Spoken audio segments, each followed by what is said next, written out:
Of course, alam na po nating lahat na dumating na po sa bansa pagkatapos ng mahabang panahon si Tom Rodriguez. At ito naman si Carla Abellana, ano nga kaya ang mangyayari kapag nagkaharap na sila? Pero una nating talakayin, hindi yun ang pinagkaabalahan masyado ni Carla, kundi masyado siya nagulimihanan ng problema siya bang hindi pa siya pipirma ng kontrata ng GMA7. Di ba? Tagal na nga namang naglaps yung kanyang kontrata tapos hindi pa siya ang hirap kaya ng ganon. Di ba? Hindi ba alam mo dapat pumipirma na ako ngayon pero ano bang mangyayari sa akin? Kasi umingay pa nga yan na aalis ba siya sa GMA? Lilipat daw, pero hindi naman pala natuloy. Kaya pala, inaantay lang palang tamang pero, panahon. Alam mo, sa buhay ng mga artista, napakahirap ng ganon. Yung, yung parang namamana sa dilim, kung i-renew pa siya. O hindi nangyayari yan noon kay Daniel Padilla, nag-alala mga fans niya. Pero tuloy pa rin naman. Baka nga bukas o sa makalawa, pumirma na si Daniel. At itong si Carla, ganun din. Ang tagal niyang hindi nakatulog kasi wala pang renewal ang kontrata niya sa GMA7. Pero at last, nagkatotoo na kaya ayan. Ang tanong ng bayan ngayon, ano kaya maganap pag nagkaharap sila ni Tom Rodriguez? Ano nga kaya? Hindi kaya manumbalik ang pagmamahalan niya ng mga tanungan di ba? Alam mo na maaari kasi never naman natin nalaman kung anong tunay na dahilan, di ba? Wala naman sa kanilang ng mga kung anik-anik, di ba? Pero Romel, ang daming lumipad na patutsada. Maraming lumipad na patutsada. Ang girl, yung guy nga hindi gaanong nagsasalita. Basta't sabi niya, ayokong magsalita ng anuman laban kanino man. Ang ganda-ganda ng nito, di ba? Ang stand niya, hindi si Carla, hindi kahit sino. Basta ayaw niya magsalita ng anumang makasasakit sa kapwa niya. At napakaganda, di ba?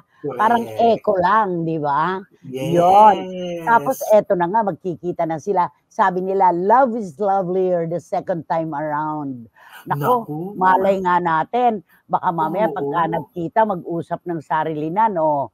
Di ba? Correct. At saka alam naman natin, di ba, Nay, kapag ang relasyon na mainit, tapos nawalay mag-isa, tapos lumamig na ang lahat-lahat, makakapag-usap na kayo. Alam mo yung pag nakapag-usap na kayo, pwede na yun. Total naman, yun lang pagpapakasal nila sa Amerika, ang na-divorce di ba? Yes. Dito naman talagang wala pang annulment, wala pang resulta, kasi hindi pa naman talaga dito, walang visa naman dito yon.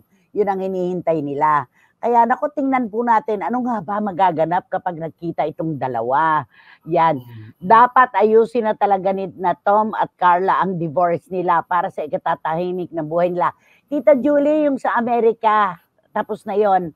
Yung dito na lang, kasi wala naman divorsyo dito sa atin. Pagpapawalang visa, ang dito sa Pilipinas, annulment talaga. Ayan, sabi ni Boycie, hindi na siguro manunumbalik, pwede siguro friends na lang sila, okay lang. Boycie Karagay, oo, tama. Kahit maging magkaibigan na lang, wag na lang mag-away. Sana tayo ng mga relasyon na tulad ng kay Echo at saka kay Kim Jones, di ba? Na kahit nagkahiwalay na ng ilang taon, walang alingas-ngas, magkaibigan pa rin hanggang ngayon. Kasi bibilangin mo talaga yung mga panahon na lumigaya ka, gaya nila. 7 taon muna silang naging magkarelasyon bago nagpakasal. Totoo. At nagpakasal pagkatapos ng 3 buwan, naghiwalay. Nawalis. Bilangin natin yung 7 taon, wag yung 3 buwan. Ay. Di ba? Yun na lang. 7 taon na 3 buwan. Ganon.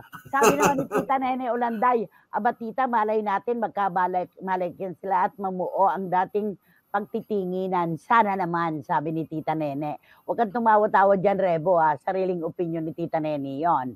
Okay. At eto na yung kay John. Walang imposible kapag puso sa puso na ang nagkaroon ng komunikasyon at nag-usap.